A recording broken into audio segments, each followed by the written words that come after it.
दोस्तों नमस्कार, मेरा नाम है अनूप आकाश वर्मा। विश्वविद्यालय अनुदान आयोग यानी कि यूजीसी ने नए नियमों पर सुप्रीम कोर्ट ने यूजीसी के नए नियमों पर फिलहाल तो रोक लगा दी है, लेकिन यह मुद्दा राजनीति के अखाड़े से गायब नहीं हुआ है। अब बीजेपी को जवाब दाखिल करना है। बीजेपी अगर इस फैसले पर अडिग रहती है तो आगामी विधानसभा चुनाव में, खासकर उत्तर प्रदेश में, बीजेपी को सवर्णों की नाराजगी झेलनी पड़ेगी, जिसमें ब्राह्मण तो पहले से ही नाराज है। और अगर इस फैसले पर कदम पीछे खींचती है तो एससी, एसटी और ओबीसी की नाराजगी बीजेपी को झेलनी पड़ेगी। यानी बीजेपी के गले में फांस अटक गई है और बीजेपी के नेता कोर्ट के फैसले का स्वागत भले कर रहे हैं, लेकिन क्या इससे पार्टी की चुनौती कम हो गई? यह एक बड़ा और बुनियादी सवाल खड़ा है। यूजीसी के नए नियम का विरोध करने वाले सवर्ण जाति के संगठन और छात्र सिर्फ कोर्ट के स्टे से संतुष्ट नहीं हैं। उनका यह कहना है कि यूजीसी के नियम जब पूरी तरह से वापस नहीं ले लिए जाते तब तक विरोध करते रहेंगे। यूजीसी का विवाद बीजेपी के गले की फांस बन गया है, जो अब उसे न उगलते बन रहा है न निगलते बन रहा है। सुप्रीम कोर्ट की रोक के बावजूद करणी सेना, अखिल भारतीय क्षत्रिय महासभा और ब्राह्मण महासभा से लेकर परशुराम सेना तक सड़क से सोशल मीडिया तक अपनी लड़ाई को जारी रखने की बात कर रहे हैं। और इसका सीधा खामियाजा बीजेपी को चुनाव में भुगतना पड़ेगा। और इससे साफ है कि बीजेपी की मुसीबत अभी खत्म होने वाली नहीं है। अब यह भी कहा जा रहा है सोशल मीडिया पर, जो तीर उड़ रहा था उसे सुप्रीम कोर्ट ने अपने सीने पर ले लिया। लेकिन यह बात ऐसी नहीं है। यह बीजेपी के सीने पर ही लगा हुआ है और तब तक नहीं निकलेगा जब तक इसका सॉल्यूशन नहीं निकल जाता। यूजीसी को लेकर विरोध प्रदर्शन का सबसे बड़ा केंद्र उत्तर प्रदेश रहा और यूपी बीजेपी के अंदर ही इसका जमकर विरोध हुआ। पार्टी के कई स्थानीय और तमाम बड़े नेताओं ने और पदाधिकारियों ने अपने पद से इस्तीफे तक दिए। कई तो सरकारी अधिकारियों ने भी दिए दो एक। सवर्णों की बढ़ती नाराजगी को लेकर बीजेपी के नेता कश्मकश में फंसे हुए नजर आ रहे हैं। और सपा से लेकर बीएसपी तक के सधे हुए बयान से लेकर सियासी दांव चल रहे हैं। उत्तर प्रदेश में अब यह पूरा मामला राजनीति के अखाड़े में है। बहुजन समाज पार्टी, समाजवादी पार्टी, असदुद्दीन ओवैसी, ये सब अगर सरकार कदम पीछे खींचती है तो इसी मुद्दे पर सारा चुनाव फोकस भी हो सकता है। सुप्रीम कोर्ट के स्टे के बाद अब सरकार को जवाब देना है। और अगर बीजेपी सरकार यूजीसी के नए नियमों को सही बताती है तो सवर्णों की नाराजगी झेलनी पड़ेगी। सवर्ण संगठन 19 मार्च तक अपने आंदोलन को जारी रखने का ऐलान कर चुके हैं।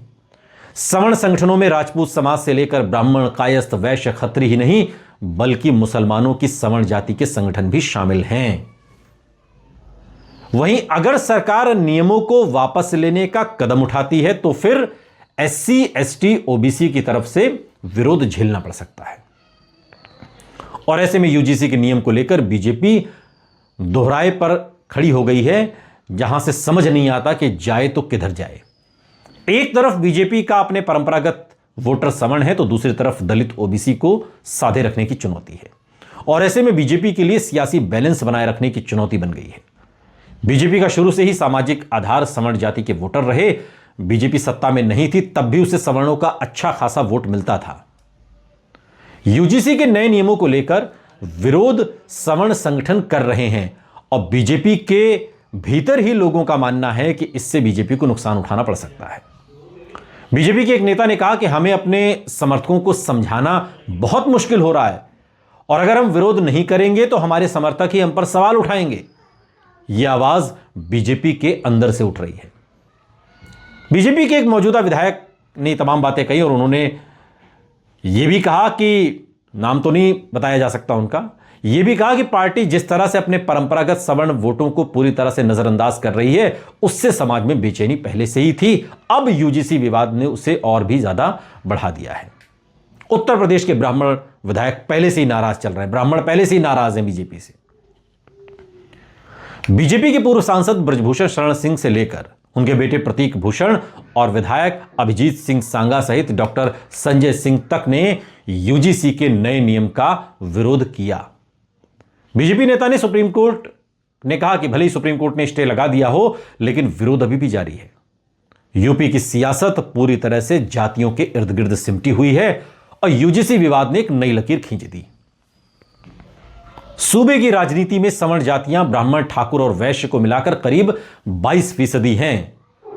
22% के साथ यह बीजेपी का एक महत्वपूर्ण वोट बैंक है। पारंपरिक रूप से बीजेपी का माना जाता है, लेकिन इस विवाद ने उन्हें नाराज कर दिया क्योंकि वो नियमों को रिवर्स डिस्क्रिमिनेशन के रूप में देखते हैं। जनरल कैटेगरी के युवाओं का कहना है कि ये नए नियम जनरल कैटेगरी के खिलाफ हैं और इससे रिवर्स भेदभाव शुरू हो जाएगा। लेकिन जो राजनीति के जानकार हैं वो ये मानते हैं कि सवर्णों में ब्राह्मण पहले से ही नाराज था और अब यूजीसी विवाद ने ठाकुर से लेकर कायस्थ सभी सवर्ण जातियों को नाराज कर दिया। वो सवाल पूछ रहे हैं कि बीजेपी आखिर हमसे चाहती क्या है? हमारे तो पुरखे बीजेपी के समर्थक रहे, हम हैं। अब यही बात बीजेपी के लिए चिंता का सबब है। 2014 से लोकसभा और विधानसभा चुनावों में सवर्ण जातियों ने बीजेपी को मजबूत किया, लेकिन अब असंतोष बढ़ रहा है। यूजीसी के नए नियम को लेकर बीजेपी के खिलाफ सवर्णों की नाराजगी खुलकर सामने आ गई है, जिसका नुकसान उन्हें उठाना पड़ सकता है क्योंकि यह मामला घर घर पहुंच गया है।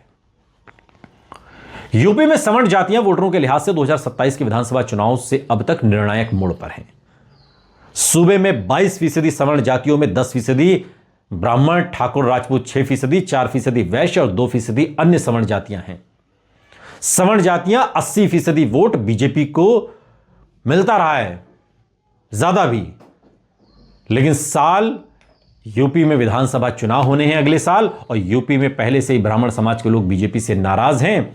बीजेपी के भीतर ब्राह्मण नेताओं का एक ग्रुप बन गया और उन्होंने अपनी मीटिंग भी की। बाद में नए अध्यक्ष बने पंकज चौधरी ने डांटा भी, लेकिन अब पूरे सवर्ण समाज के लोग सड़क पर हैं।